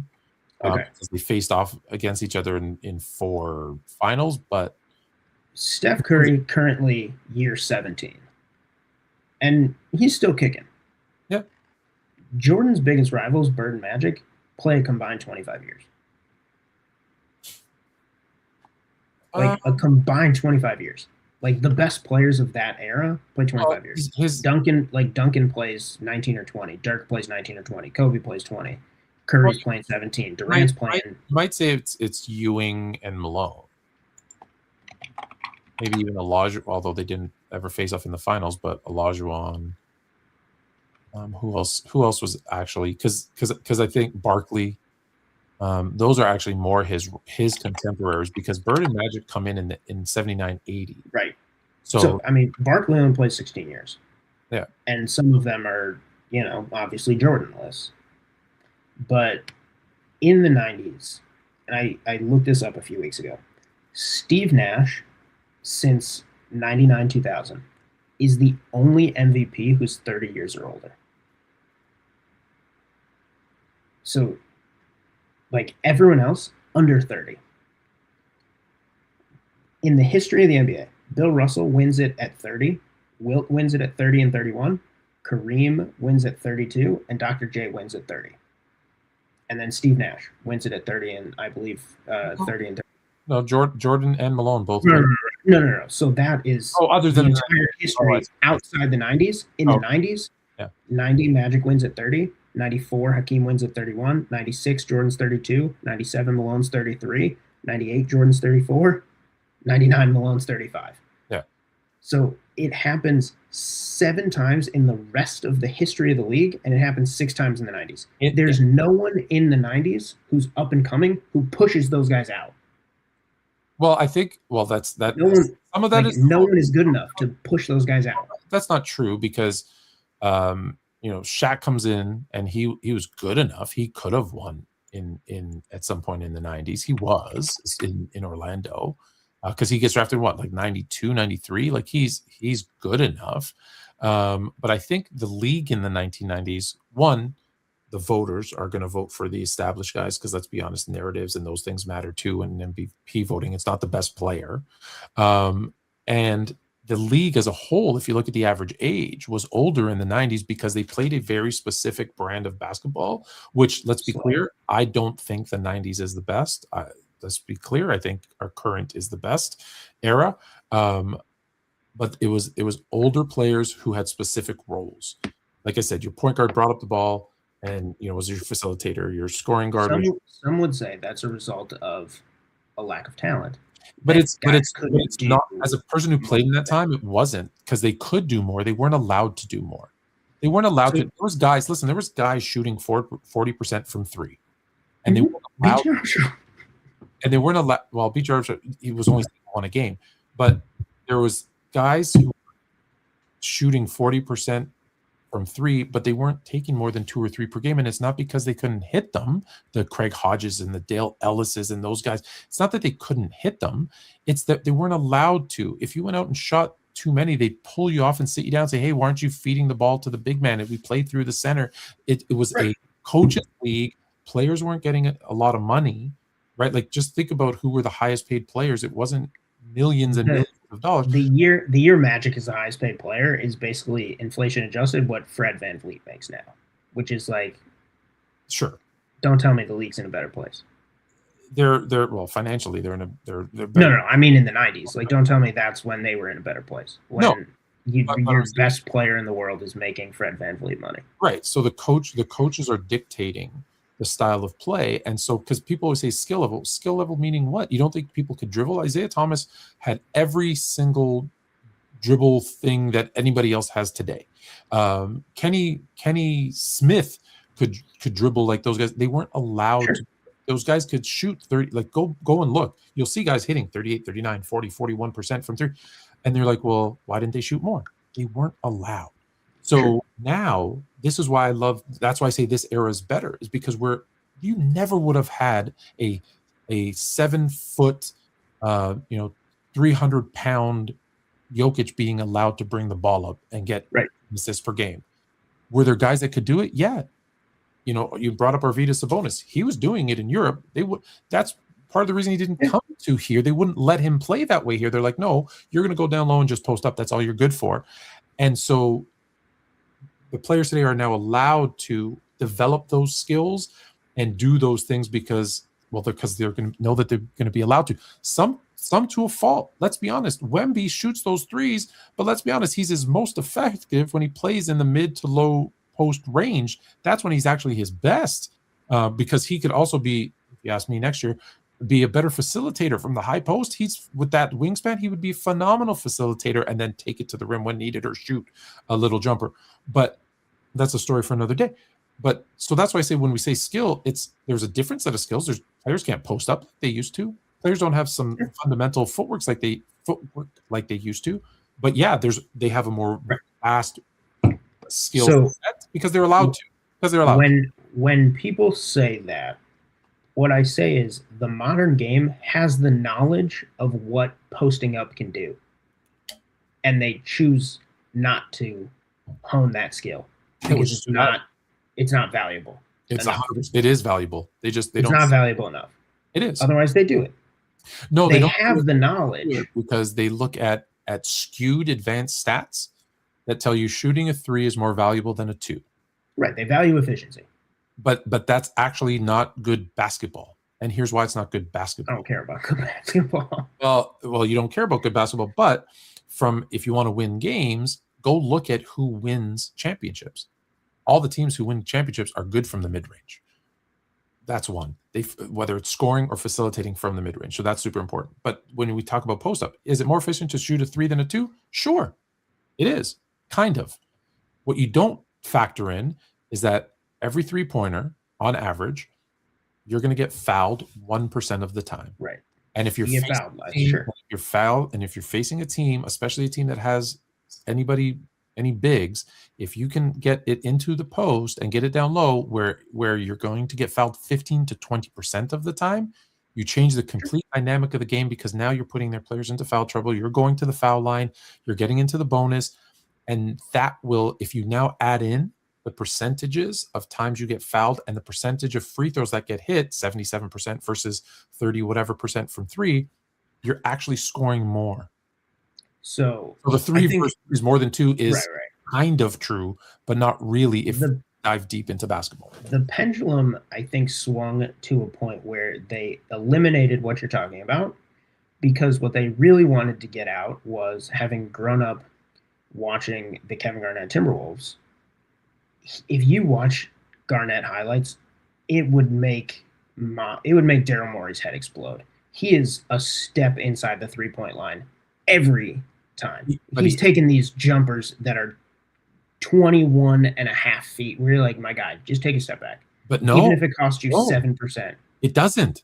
He shoots 42%. No. But that's what they wanted to get out of the game. I understand. Just say, take a step back. But he shoots 42% from 21 feet, and he shoots 16% when he takes that extra step back. It destroys his game. Yes, go look. It's insane. It's insane how much worse he is from 3 than that. What is it? 16 feet to 3 feet. Sorry, 29% 3-point shooting in okay, Minnesota. 29. And go look 16 feet to the 3-point line. Oh, but, oh, come on. He is a 32%. So 10% better. Nope, I lied. No, that's I think 45. Yeah, 45. So he's 16% better. Don't I'm sorry, don't shoot the 3. You stink. Don't take that step back. You can't. But so and people are contesting that long 2 as well. He's getting fouled more. Now it's not 15 to 20 from that far out. It's only about 10 to 12, but still it's 10 times more than a 3. When the one thing that I go back to is when people say, "Oh, they're only scoring this much because nobody plays any defense." No, that's not true. Right. Yeah, that's and what I always ask people is, what would it look like if the offensive players and the defensive players or their abilities got better, but the offense got better at a higher rate? How would that manifest itself? Basically, you can never demonstrate to me that the reason scoring is so high is because you might think, I'm not, general you might think it's because nobody plays any defense anymore. I might think it's because offensive players are so much better and they have outpaced the defensive growth. And the flip side of that coin is the scoring was so low in the 90s. One person might say, oh, because they actually played defense. And the other person might say, no, it's actually because the offensive players were terrible in comparison, right? Terrible is an extreme, but they were worse. And if you look at the one thing that you can isolate where no rule change, no defensive ability matters, it's free throw shooting. And every position, basically the best 7 years of free throw shooting in NBA history are the last 7 years. And you can look it up. It is. And if you look at, the last 7 years, if you go position by position, they shoot 2 to 3% better, basically every position, than they did in the 90s. Why? Because expansion watered down the talent pool, and guys who shouldn't have been playing starters minutes were playing starters minutes because they didn't have enough bodies, and they weren't as good. And so when you're looking at a league-wide trend and position by position, I can show you that it has nothing to do with them being better defenders. It has everything to do with these guys being worse shooters. Like, no one's playing defense on free throw. If you are, as a league, a worse free throw shooting league, and you are, as the point guards, a worse group than the 2024 point guards, than the 2025 point guards, if you plotted this on a graph, there's a significant change. You think 3% difference in free throw shooting is the reason for the difference in scoring? No, but I think it is evidence that players now are better than they were in the 90s.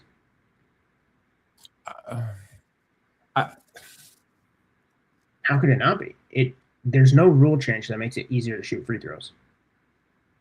No, there is no rule change. And there's no defensive degradation that makes it easier to shoot free throws. No, but there is a difference in lineups. So I go back to what I was saying. In the 90s, you had a center who typically aren't good free throw shooters. Sure. You had a power forward who was not expected to score. They were expected to rebound and play defense, who are not good shooters. You then had your small forwards, shooting guards, and point guards. Well, who was getting to the line more often? Well, it was the power forwards and centers who were playing down low because the way the game was dictated was the ball goes inside. And those two guys who are your worst free throw shooters were getting the majority of those free throws. In today's NBA, that center, that traditional center is all but gone. There's one or two flying around, but for the most part, they're gone. So you've shifted the power forwards of what the 90s would have been to center. The small forwards are now power forwards. The shooting guards are small forwards, and now you have two really combo guards in most cases because the true point guard's dead too. So you've eliminated the true center, you've eliminated the true point guard, and now you kind of have like 3 guard sets typically, and then those guys are better shooters. And that's really where 1 to 2% of that 3% comes from. Yes, have they gotten better? Yeah, I think overall they've gotten better 100%. At shooting, they have that as a skill. You know, as I coach youth basketball, they spend way more time shooting than we ever did. But it's not just overall.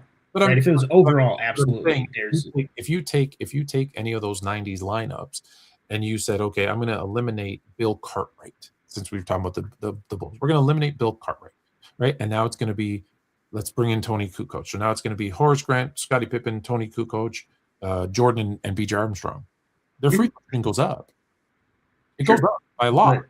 But the shooting guard's free throw doesn't. And the shooting guard free throw percentage is also that way. I don't have the by. Okay. I mean, I can, I can send you the data. How much has it gone up? So if you are looking, let's say 90 to 99. Well, I've plotted the Jordan years. So if you go 91, and I've excluded 94 because he doesn't play. The average for shooting guards is 79%. And now if you look at just the LeBron years, the average is almost 80.7. And that's not an insignificant difference. No, that is. Okay. And those are for the point guards. My apologies. Those are the point guards. The shooting guard average is 79.5 for Jordan, for the Jordan years, what I'll call.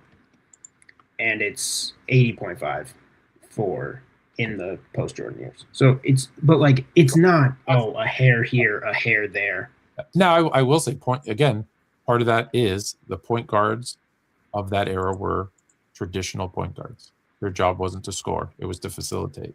Sure. So that doesn't surprise me that the point guards went up by a couple percent. The fact that the shooting guards are relatively the same. Yeah. Okay. The best Jordan year, the shooting guards shoot 80. What are the centers? What are the centers? The centers, if we're looking at Jordan's career, now, so it basically goes straight down. So I'm going to read you percentages from his rookie year. Yeah. 73.9, 73.1, 72.6, 72.2, 71.6, 71.9, 70.7, 70, 69.1, 68.8, 67.9, 67.1, 66.7. And Shaq gets there. There's a year when I've shown this graph to people, and especially the point guards, and they're like, well, what about this dip here? And I'm like, if you go to the year before, Ben Simmons takes this percentage of free throws, and then the next year, Ben Simmons takes this percentage of free throws, and Russell Westbrook forgets how to shoot a free throw, and that's your difference right there. You can see that. That's fun. So basically, from what I have it on a color scale so that I can see above average, average, below average. From 85, basically from his rookie year to 92, it's above average over the course of, with the exception of the 2 years Jordan's, or the 3 years Jordan's not in the league. But from his rookie year to this year, those first 7 years or 8 years are above average. I think that, and then expansion. Yeah, I think, like I said, I say this all the time. I don't think it's better or worse. I think it's different. Right now, everybody on the court, it's a faster pace, like significantly faster pace than the 90s. You have a bigger pool of people. Of course, there's 2 billion more people now than there was 30 years ago. Mm-hmm. And everyone's expected to score. And that's the way the game is played. Like if you remember, Zach Edey was being touted as a second-round draft pick because he's a 7'3" kid who can't shoot a three, and they're like, he can't work in today's NBA. Right. And it's like that they would have been salivating for a kid like him in 1991. Yeah. And so Sean Bradley. Everyone's expected to score, and so you add in the rule changes and the expectation to score, and where you make it, like I say, very hard for players to to defend. Scoring is going to go up. I said there is a skill set. So some of it. So what you're saying when you say, well, they weren't good enough. Well, they were also put into a position where they weren't. Not everybody was supposed to score.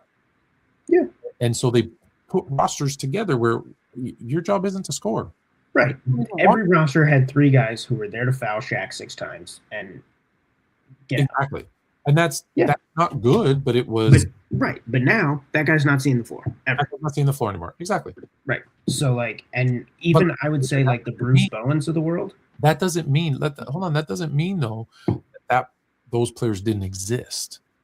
Right. They did. They just didn't get the opportunity to do. You probably don't know these guys that I'm about to say, but like if you look at a guy like you'll know the first one, Bill Laimbeer, Jack Sikma, Paul McKeskey, 3 7-footers who could shoot, but they weren't. They'll tell you because I talk to them on a regular basis. They weren't allowed. Bill Laimbeer later, only when they got Dennis Rodman, they said, okay, go out and help space the floor and you can go shoot. He was a good shooter, but imagine if he was told from the age he was 14, yes, as a 6'10" kid, you can go shoot threes. He would have developed. He would have been be just fine. Like what I think gets lost is I'm not saying that those people with the right emphasis couldn't have been that, but they weren't. To sit here and say that the game hasn't evolved, that players aren't better now than they were, they are. They have a much better skill set because that's what they've worked on. The game has evolved, and they have a different skill set. Right. Because if you ask a player from today to go back and play that style that they would have had to play without giving them the ability to adapt, just like you couldn't take the players from today and say, well, you're not allowed to adapt. You have to. They'd get killed. They'd get killed because if you told a power forward from today, you're not allowed to shoot threes. You got to go in there and bang and get rebounds, and that's your only job. And if you don't get rebounds, you're going to sit. They're going to be sitting. I think Bam Adebayo would be an All-NBA player in the 90s. Maybe not specifically because Shaq, Ewing, Hakeem. He probably doesn't, Not as a center, he wouldn't. But he can do things that no one his size was doing. If you just dropped him in 1988 on, the expansion Charlotte Hornets, I think he's an All-NBA player. I think he's basically just as good as Alonzo Mourning. I don't think he's got the defensive ability to be Alonzo Mourning. He's a better offensive player for sure. I don't think he's the defensive player Alonzo Mourning is.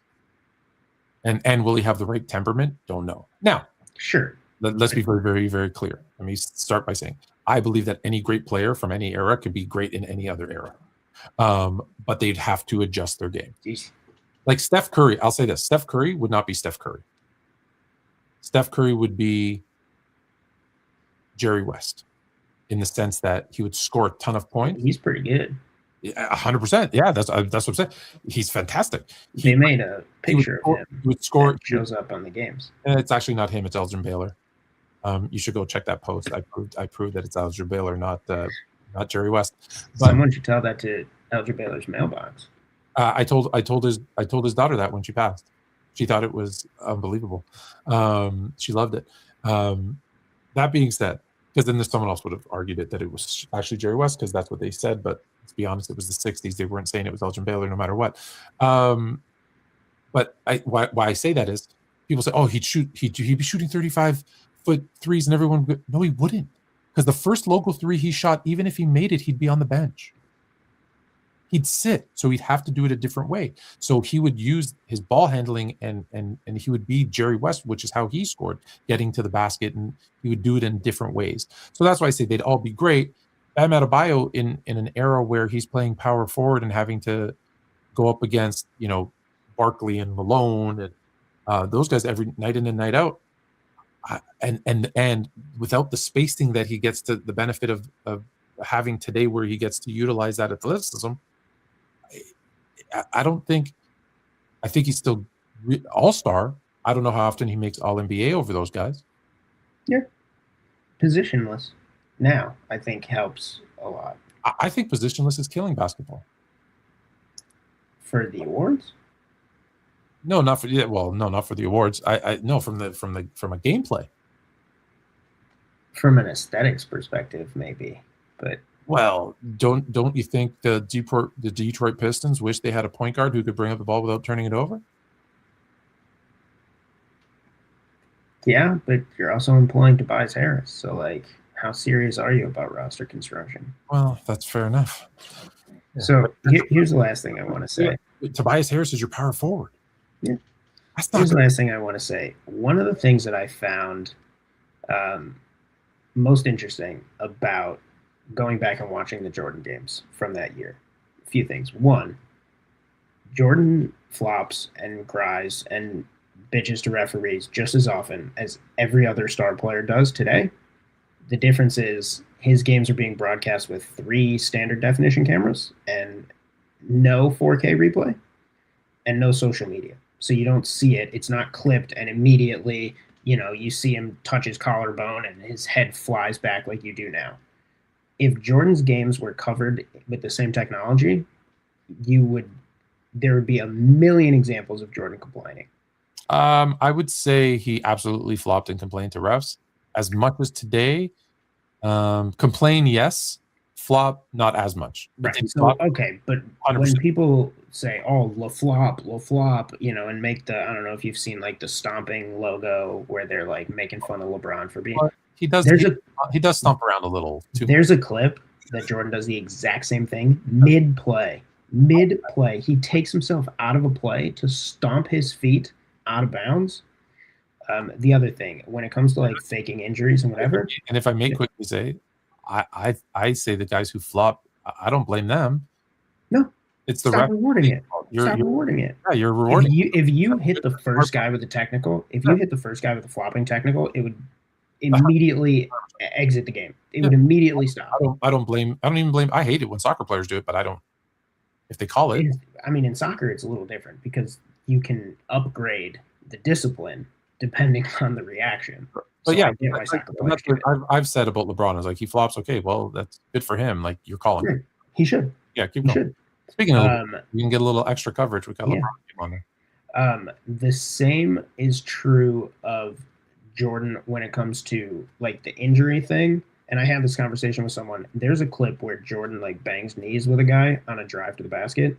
He's down on the floor screaming. Like you think his leg got caught in like a steam press.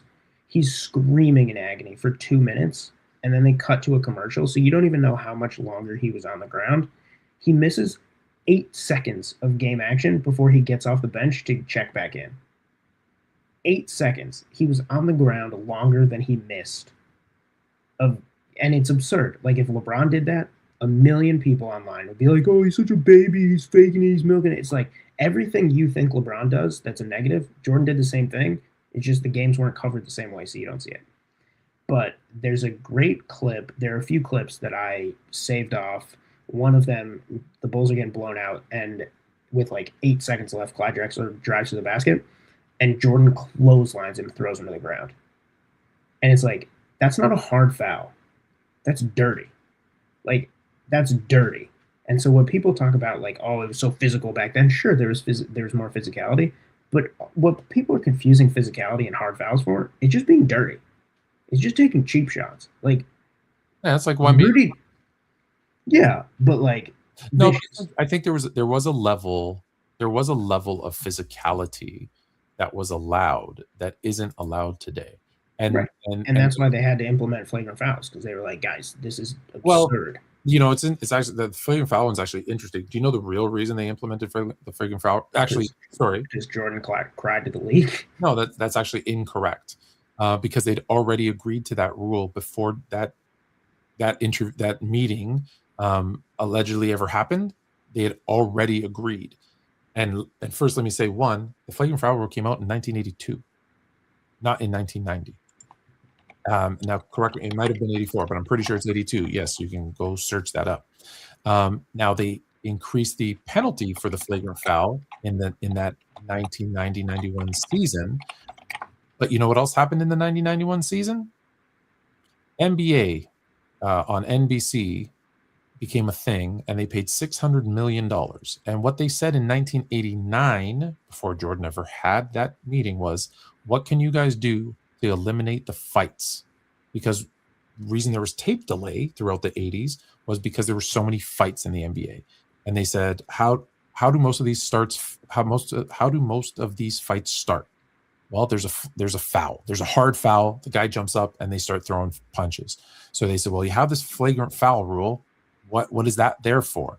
Well, it's because these things happen. Well, make the penalty worse. And that's when the flagrant foul rule becomes a more prominent thing, is because NBC says, we're going to be televising these games live.